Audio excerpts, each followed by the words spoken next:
Comme deuxième conférencier, nous avons professeur Fabrizio Veccoli, également de l'Institut d'études religieuses, qui est un spécialiste de christianisme ancien ainsi que d'histoire des religions. Et son répondant sera professeur David Handby, du département d'histoire, également du Centre d'études d'Asie de l'Est. Donc, j'inviterai professeur Veccoli à nous donner sa conférence intitulée « La religion est-elle un objet comparable? Histoire des religions et comparaison ». Merci, Eric. Deux choses doivent être dites en ouverture. La première est que l'histoire des religions est une science qui se fonde sur un projet interdisciplinaire. La deuxième, qu'elle implique de la part de celui qui la pratique une certaine posture épistémologique. Mais on pourrait aussi ajouter, en troisième lieu, qu'aujourd'hui cette entreprise intellectuelle est pour plusieurs raisons en crise. Il convient maintenant d'expliquer un peu dans les détails chacune de ces affirmations. En premier lieu, nous avons défini l'histoire des religions comme une science, c'est-à-dire qu'elle relève d'une forme de connaissance qui se fonde sur des données empiriques vérifiables, traitées avec une approche que l'on pourrait nommer positive et que l'on pourrait identifier avec l'athéisme méthodologique introduit en 1967 par le sociologue de la religion Peter Berger. On précisera ultérieurement qu'il s'agit d'une science humaine, la distinguant ainsi des sciences naturelles selon une dichotomie qui a été établie au XIXe siècle par Wilhelm Dilthey, à la fin du XIXe siècle, et aujourd'hui susceptible d'être nuancée ou même remise en question.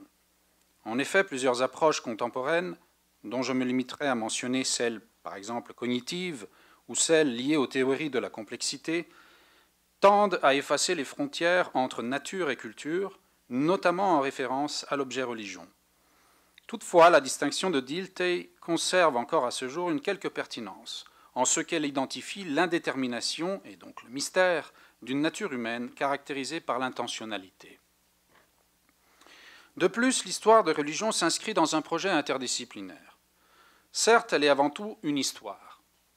Cela suppose une démarche qui consiste à partir du document, souvent des textes, mais pas toujours, et pas seulement, et à y revenir constamment, dans ce qui se configure comme une spirale herméneutique où la question du chercheur se laisse modifier par l'examen de son corpus de sources, et le corpus de sources se trouve à son tour défini et redéfini par la question du chercheur.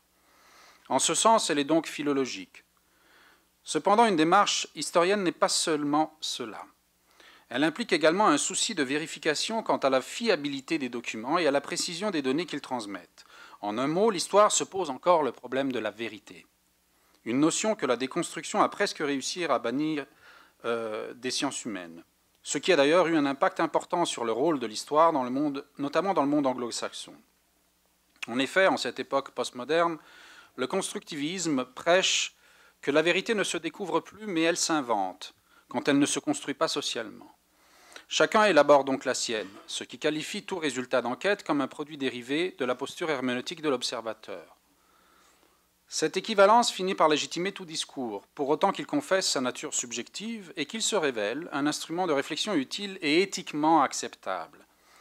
Dans le cadre des sciences humaines et sociales actuelles, l'objectivité se configure alors comme la hubris par excellence, l'acte d'arrogance ultime et, qui plus est, teinté d'impérialisme culturel.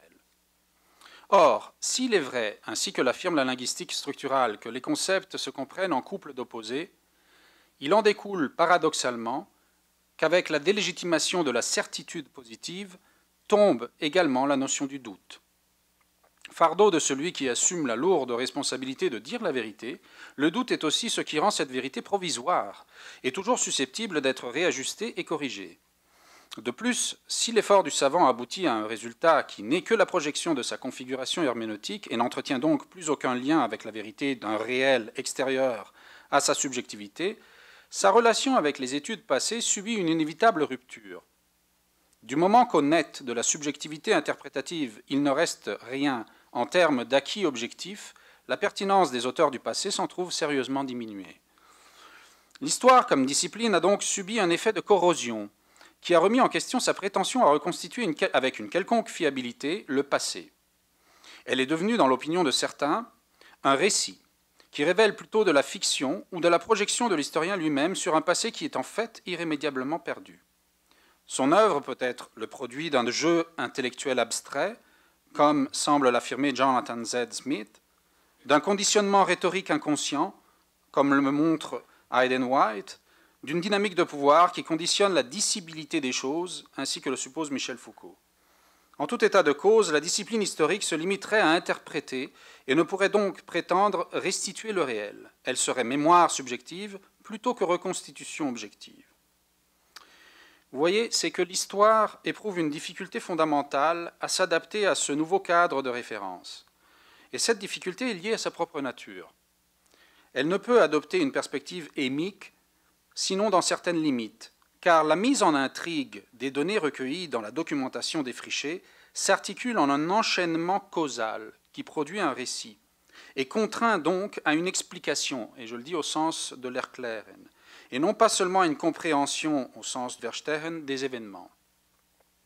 D'autre part, il est évident que l'histoire ne peut non plus nier l'importance des nouveaux acquis épistémologiques de la déconstruction, notamment ceux, pour n'en nommer qu'un, du tournant linguistique.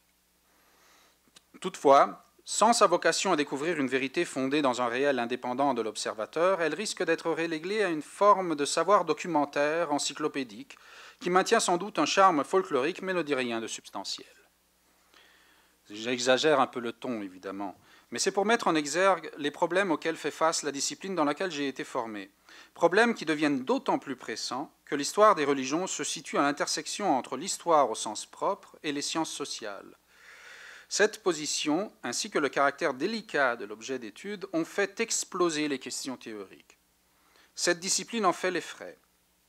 On remarquera d'ailleurs que celle qui a été une des premières sciences académiques, sinon la première, à étudier de manière approfondie la religion, se trouve à être désormais absente, dans les faits, de la plupart des manuels publiés sur les sciences des religions. Histoire des religions est désormais une locution qui désigne le plus souvent l'accumulation d'histoires spécifiques, judaïsme, christianisme, islam, hindouisme, et ainsi de suite, dans des volumes collectifs, des encyclopédies ou des manuels. Ce qui nous ramène à la définition de l'histoire des religions comme projet interdisciplinaire et non pas comme un simple agrégat d'histoires spécifiques. Notion, histoire spécifique, que l'on pourrait d'ailleurs facilement déconstruire, car l'objet de l'enquête historique n'est jamais homogène. La nature interdisciplinaire de cette discipline tient à ces deux dimensions fondamentales et pourtant difficilement conciliables, le particularisme idiographique, propre à l'histoire, et le comparatisme, propre aux sciences sociales.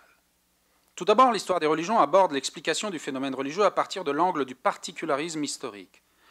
L'idiographisme historien affirme que chaque fait est irrépétible, car il est le produit d'une accumulation dans le temps d'un nombre incroyablement élevé de facteurs qui s'entrecroisent et interagissent dans ce qui est un flux de changement constant et ininterrompu, un peu comme le soit dans le bouddhisme, si vous voulez. Le fait historique n'est donc qu'une instantanée, arbitrairement prise par le chercheur, qui lui attribue une valeur pour la vérité qu'il tente de dégager. Cette vision des choses complexifie la recherche des causes des événements, que déjà Thucydide séparait entre profonde et immédiate, et élimine toute essentialité intemporelle de l'objet d'étude. Celui-ci, tant qu'il existe tant qu'il existe dans les documents, ni plus ni moins. C'est en ce sens que Raffaele Petazzoni, historien italien, premier historien des religions italien, a pu affirmer que la religion en tant que phenomenon, c'est-à-dire en tant qu'objet qui se donne à voir, n'était autre qu'un genomenon, c'est-à-dire une réalité en devenir constant. Conséquence fondamentale de cette perspective est que tout fait isolé par l'historien s'explique comme point d'arrivée d'autres faits, plus ou moins complexes, plus ou moins évidents, qui en constituent les causes. La généalogie est alors la loi fondamentale de l'histoire. Le fait est que la nature généalogique de l'histoire rend particulièrement difficile d'y associer la pratique de la comparaison. En effet, dans les sciences sociales, celle-ci est fondée dans une vision analogique des faits examinés. La culture ne s'explique pas par le passé, dans ce qui serait une approche diachronique, mais par le contexte dans lequel interagit l'humain, dans ce qui se présente plutôt comme une approche synchronique. L'analogie vise alors le rapport entre le sujet et son environnement, un rapport qui peut se répéter. Par suite, cette relation est, en principe, en tout cas, modélisable et comparable.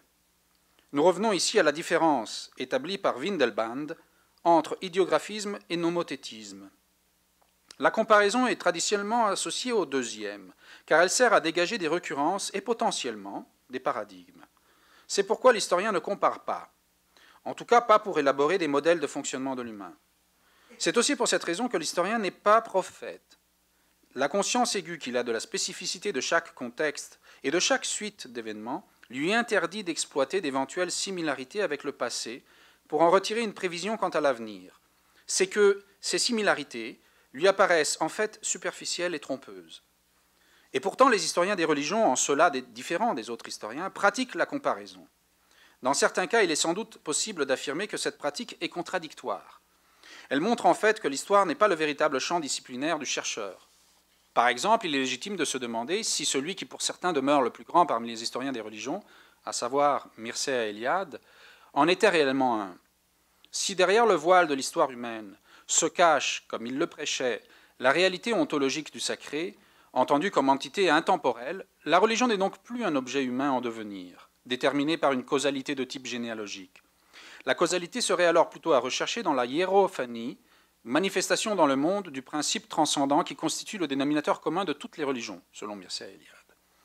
Le sacré devient le tertium comparationis, qui légitime la triangulation de la comparaison. Sans discuter s'il convient ou non d'étiqueter Eliade comme phénoménologue de la religion, il est certain qu'il pratique la comparaison avec des présupposés qui ne sont pas historiens, mais plutôt morphologiques. Il n'en reste pas moins que l'histoire des religions se fonde sur la comparaison. On l'aura compris, celle-ci n'invoque pas de fondement transcendant. Elle ne s'appuie pas non plus, ainsi que le rappelait Angelo Brelic dans son introduction à l'histoire des religions de la Pléiade, sur la notion d'une nature humaine commune, ce qui configurerait la religion comme une production plus naturelle que culturelle. L'idée d'une religion naturelle, d'abord affirmée au siècle XVIe, XVIIIe comme s'opposant à la religion révélée, se présentait du point de vue de la théologie comme un fond minimal propre à tout être humain, ce que Mircea Eliade appelait l'homo religiosus, ou du point de vue de la philosophie des Lumières comme une religion épurée et rationnelle. La religion comme produit physiologique de la nature humaine réapparaît ensuite dans le structuralisme de Lévi-Strauss ou dans les plus récentes théories cognitives, je pense à Pascal Boyer par exemple. Le problème de ces approches pour l'historien, c'est qu'elles présupposent des universels qui transcendent les faits particuliers et peinent à résister à l'effet corrosif de la déconstruction. Ces universels finissent par être ramenés à des élaborations locales, imposées à des mondes culturels autres où ils ne sont pas tout à fait attestés, ou pas du tout. Traditionnellement, l'histoire des religions va rechercher ailleurs le troisième de comparaison. Elle affirme, comme seul universel, le caractère commun du patrimoine culturel humain, dans la conviction qu'aucune culture ne s'est construite dans l'isolement. C'est donc sur le fondement d'une préhistoire et d'une histoire commune que s'élabore l'idée qu'aucune culture n'est à ce point étrangère aux autres qu'il ne soit possible de trouver des ponts conceptuels ou d'opérer des traductions, toujours partielles et imparfaites assurément. On relativise quelque peu la notion donc d'altérité. La particularité de ce type de comparaison consiste à ne pas rechercher les similarités dans le but d'établir des modèles généraux, mais plutôt à apprécier les différences qui soulignent la variété des parcours et des interactions culturelles.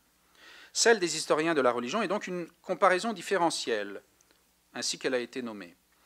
Elle s'avère allergique à l'affirmation de catégories universelles et présuppose que toute similarité puise dans une généalogie commune, si reculée soit-elle.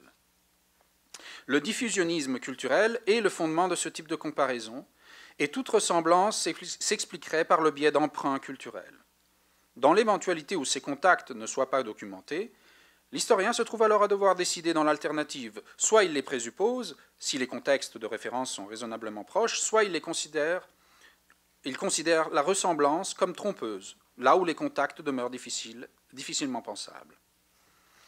Si elle présente des fondements solides sur le plan méthodologique, la comparaison différentielle rencontre des limites évidentes quant à l'explication de la récursivité de certains phénomènes. En fait, elle nie la répétition. Dans son entêtement à se cantonner dans la seule dimension culturelle de l'humain, elle finit par l'isoler de ses attaches biologiques et à l'essentialiser.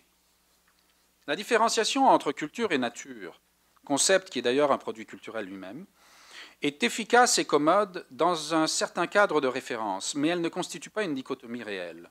Ces deux pôles hypothétiques forment plutôt un continuum complexe. Et il a été remarqué que c'est quand on se rapproche du biologique qu'on retrouve des catégories universelles. La dimension biologique Et le câblage cognitif constitue assurément un dénominateur commun de l'humain. Et s'il est vrai que la culture, quoi que l'on veuille désigner par ce mot, existe toujours en interaction avec la nature, il est alors certain que la cartographie des emprunts culturels ne peut être la seule dimension à observer dans la pratique de comparaison. Dès lors, la question qui se pose est la suivante. Dans quelle mesure la religion, j'utilise ici le terme comme catégorie exploratoire, peut se comprendre comme une production dépendante de la nature humaine et dans quelle mesure elle se décline plutôt selon des variations culturelles? Généalogie et analogie semblent deux perspectives contradictoires. D'un point de vue logique, elles le sont. Ce qui revient à dire que culture et nature le sont également. Il est vrai que si l'on doit rechercher la cause d'un fait ou d'un phénomène, tel la religion, on se demandera si l'on devra considérer celui-ci comme le dernier d'une série qui se déploie dans le passé, ou plutôt comme le résultat d'une interaction de l'humain avec un contexte présent. En ce que l'humain est déterminé par une nature qui lui est propre, est-ce que l'humain, plutôt, est déterminé par une nature qui lui est propre ou par une histoire et une culture qu'il a héritée et qu'il transmettra? Le principe de non-contradiction nous oblige à choisir pour une des deux options et à en devenir partisan. Cependant, si l'on considère l'incroyable complexité de l'humain, il est à se demander si l'alternative a encore un sens. Les théories de la complexité offrent peut-être une voie de sortie à cette opposition, car elles offrent une alternative, dans certains cadres de référence, à la logique dichotomique. Elle nous propose une lecture du réel où le principe de non-contradiction n'a de valeur qu'à l'échelle d'un contexte bien délimité. Mais quand on élargit la perspective à des ensembles complexes, le principe de causalité linéaire ne fonctionne plus. Apprendre à reconsidérer la religion comme réalité complexe permettrait de suspendre la question de la contradiction inhérente à la variété des méthodes.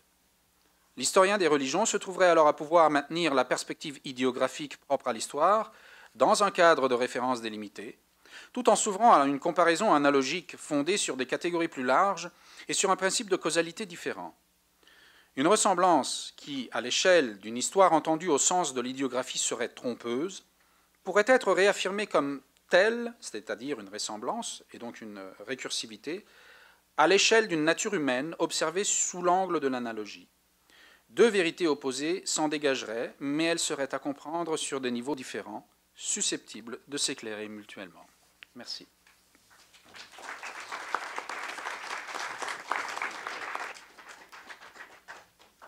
Je vous remercie, professeur Vécoli.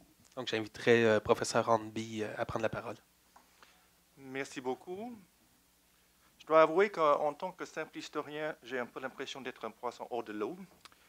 Je fais figure, je suppose, d'autorité avec A minuscule dans le domaine de la religion chinoise, dans le sens que je me fais inviter aux conférences et mes écrits figurent dans les bibliographies là où il faut. Mais je vais vous confesser que j'ai jamais de ma vie suivi un cours dans la matière. Au bac, je crois qu'il n'y en avait tout simplement pas. Je pense que j'ai été aux États-Unis dans les années 70. Au bac, je pense qu'il n'y avait personne qui travaillait sur la religion chinoise contemporaine ou antique ou quoi qu'il soit. Au cycle supérieur, j'étais à Harvard dans les années 80. Si mémoire sert, il n'y avait personne non plus qui travaillait sur la religion chinoise comme phénomène vivant. En tant qu'historien, le seul cours de métaux que j'ai suivi au niveau du doc était un cours sur comment lire les documents de la dynastie des Qing, la dernière dynastie. C'était fort utile, mais ce n'était pas très discipliné, disons. Les études chinoises étaient une chose à part, un monde à part, entre autres à cause du temps nécessaire pour maîtriser la langue. Ce qui me soulage un peu, c'est que je ne suis pas un cas unique. La plupart de mes collègues, même des autorités avec un majuscule, sont tombés sur la religion comme objet d'étude un peu par hasard et donc sont largement autodidactes. Ce qui explique peut-être pourquoi notre domaine est si peu théorisé comparativement à d'autres. Pour expliquer le pourquoi de tout cela, il faut monter un peu dans l'histoire. Et je vais commencer d'abord du côté de la Chine. Comme beaucoup de sociétés traditionnelles, la Chine n'avait pas de mot qui signifiait religion. Il y avait bien sûr l'église bouddhiste, l'église taoïste, des temples partout, des rites, des gestes, des pratiques, des textes que nous, on qualifierait de religieux, mais il n'y avait pas de concept global qui aurait permis une réflexion scientifique. Le mot religion, ou zongjiao, arrive en Chine à la fin du 19e siècle. à travers les Japonais, qui étaient des premiers grands traducteurs des savoirs occidentaux, ensemble avec d'autres concepts fondamentaux de la modernité. D'où le fait que l'idée scientifique de la religion en Chine moderne et contemporaine rejoint complètement l'idée occidentale, ou presque complètement, malgré la richesse et la diversité des traditions religieuses chinoises, et malgré l'insistance chinoise sur le caractère unique de leur civilisation. En fait, depuis la fin du XIXe siècle, on assiste à une bataille, ou même une série de batailles, où l'État tente d'en finir avec ce qu'il appelle des superstitions et imposer un ordre laïque avec des religions correspondantes pour des raisons de state building, de nation building. Et en face de cela, les religions chinoises résistent ou se laissent faire ou se transforment en autre chose. Et la bataille n'est pas finie. Bien que personne ne l'ait prévu, il y a un renouveau religieux très important en marche en Chine depuis les années 80 et qui se poursuit toujours. Les enjeux politiques de cette bataille sont très importants. Les chercheurs chinois qui travaillent dans le domaine de la religion chinoise sont généralement assez mal équipés, je dirais, pour interpréter cette surprise, ce retour de la religion. En tant qu'héritage intellectuel qu'ils possèdent, il y a le côté marxiste-léniniste ainsi que toute l'histoire de la laïcisation, une politique que l'État chinois continue à appliquer. La religion est extrêmement réglementée en Chine. Mon impression, pour avoir travaillé dans le domaine depuis 20 ans, est que la plupart des chercheurs chinois partagent le point de vue du gouvernement et approchent le fait religieux avec une attitude de méfiance ou même de mépris. Leur objectif est d'en arriver à aider l'État à imposer un bon cadre réglementaire. Ils évitent des sujets délicats ou sensibles. Je dirais aussi que la majorité des chercheurs chinois sont des citadins élevés dans une société laïque où ils n'auraient jamais ou très rarement expérimenté eux-mêmes grand-chose ayant à voir avec la religion. Ceux et celles formés en Occident, et ils sont très nombreux, choisissent normalement la sociologie de la religion comme discipline, ce qui leur donne bien sûr une base scientifique et théorique. Mais je me rappelle une fois avoir lu le manuscrit d'un volume de textes sur la religion chinoise produit par des chercheurs chinois pour trouver que leur intérêt pour la théorie dépassait de loin celui pour la religion. Il y a sans doute des exceptions, les chercheurs chinois à Taïwan, à Hong Kong, ou ceux et celles qui ont quitté la Chine pour travailler en Occident, et ça évolue dans ce sens positif, mais globalement, mon impression est que la plupart des chercheurs chinois manquent un feeling pour le phénomène. Du côté occidental, il y a eu des difficultés aussi. Pour en faire une histoire courte, il y a deux choses fondamentales à noter. Le premier est le déplacement du centre mondial des études chinoises à partir de l'Europe, où il y avait une tradition sinologique, jusqu'aux États-Unis ou l'Amérique du Nord, où il n'y en avait pas, ou peu, durant et après la Deuxième Guerre mondiale. Il y avait, surtout en France, au début du XXe siècle et jusqu'à la Deuxième Guerre mondiale, bon nombre de chercheurs sinologues qui ont fait énormément du travail sur la religion chinoise, surtout sur les grandes traditions classiques. Mais les joueurs importants sont presque tous morts pendant la guerre. La deuxième chose a été l'importance fondamentale accordée à la révolution chinoise, une révolution où la religion n'avait pas ou peu de place évidente, surtout pour les Américains et surtout pendant la guerre froide. Même pour les historiens, pour ne rien dire des politologues, l'histoire de la Chine du XXe siècle se résumait jusqu'aux années 80 à l'histoire de la révolution communiste. D'autres questions étaient vues comme accessoires et sans importance. Il y avait d'autres facteurs qui s'y sont rajoutés aussi, notamment le fait que la Chine était largement fermée à l'Occident pendant des décennies. Ce qui a fait que les chercheurs occidentaux n'étaient pas forcément mieux équipés que leurs homologues chinois quand la religion chinoise a refait surface dans les années 80 et depuis. Nous aussi, on a été pris de court. Il y avait relativement peu de ressources au niveau des universités et on a dû donc beaucoup faire à l'improviste. Cela dit, le domaine est extrêmement actif, s'inspirant du renouveau en cours. Et je suis content de dire que la France et l'Europe ont repris leur rôle de leadership intellectuel, même si les chercheurs nord-américains sont très actifs aussi. Je dois dire que c'est là où j'ai passé le gros de ma carrière. Je me suis beaucoup amusé, j'ai beaucoup appris, sans pourtant avoir l'impression de m'approcher de la science. Entre autres parce que les considérations politiques demeure toujours fondamentale. À titre d'exemple, j'ai publié un livre sur le Falun Gong, un groupe chinois qui était beaucoup on fait les manchettes beaucoup il y a 10 ans de cela, 15 ans de cela. Un groupe que les chercheurs occidentaux mettent facilement dans la catégorie de nouveaux mouvements religieux, une appellation qui existe à peine en Chine, alors que le groupe lui-même refuse même de se voir comme religion et l'État chinois condamne comme secte hétérodoxe.